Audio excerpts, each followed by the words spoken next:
تو اس وجہ سے ڈائریکٹ جنگ وہ لڑ نہیں سکتے تھے، تھرڈ ورلڈ وار،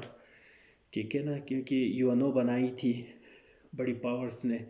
میچول اشور ڈسٹرکشن کی وجہ سے وہ ڈائریکٹ کلیش نہیں لڑ سکتے تھے، تو اس وجہ سے انڈائریکٹ کلیش لڑنا شروع کیا، یعنی کولڈ وار اس کو کہتے ہیں۔ تو پھر کولڈ وار ہو گئی، تو سوویت یونین اور اس کے جو فرینڈ کنٹریز نے کمیونزم کی پرچار کی دنیا میں، اس کے مقابلے میں یونائٹڈ اسٹیٹس اور اس کے جو نیئر کنٹریز ہیں وہ کیپٹلزم کی پرچار کی ساری دنیا میں، اور دنیا کو کیپٹلسٹ بنانے کی کوشش کی، ٹھیک ہے۔ تو اس سلسلے میں جو یونائٹڈ اسٹیٹس اینڈ پارٹی کی جو پروپیگنڈا مشینری تھی، یا یونائٹڈ اسٹیٹس کی جو کوشش تھی کمیونزم کے خلاف، تو وہ بہت زیادہ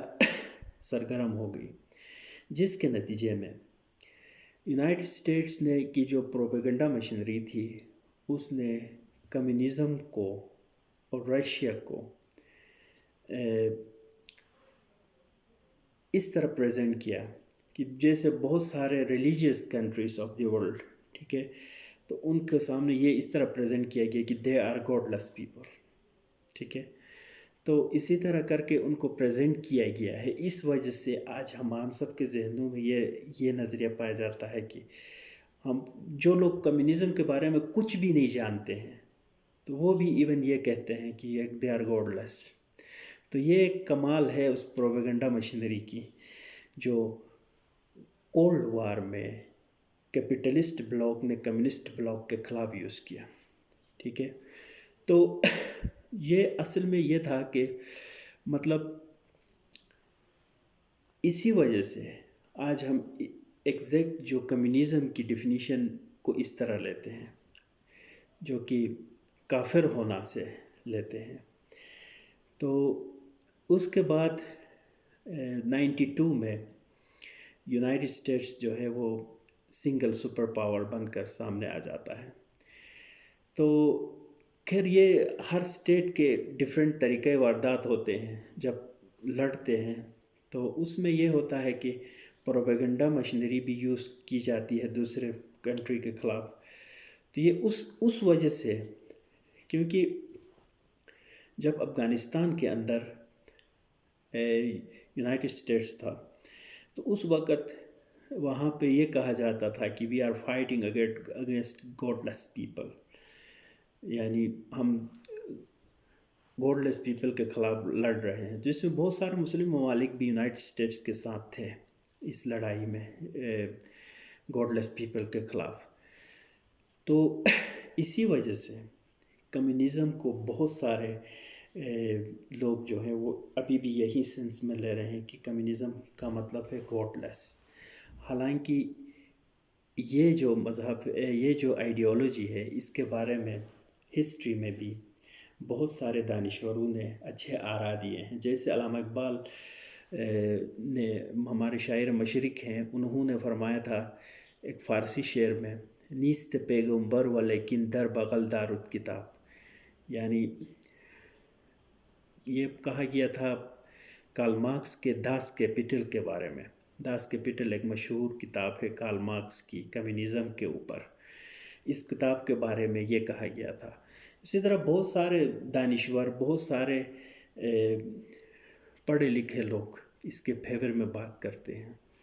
اسی طرح بہت سارے مذاہب،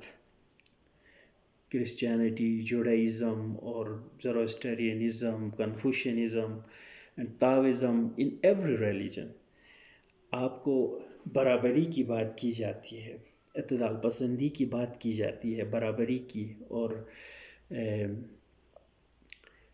ہر انسان کا خیال رکھنے کی بات کی جاتی ہے۔ تو اس حوالے سے اگر دیکھا جائے تو کمیونزم جو ہے یہ ایک بالکل ایک معاشی نظام ہے کی آئیڈیالوجی ہے، ایک معاشی نظام کا نظریہ ہے۔ یہ نہ تو کفر ہے، نہ تو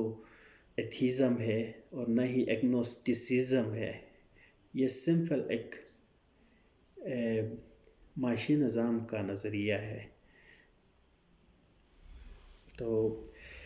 اگلے لیکچر میں ہم لاتے ہیں ایک نئی مذہب یا نئی آئیڈیالوجی کے ساتھ آپ کی خدمت میں حاضر ہوں گے.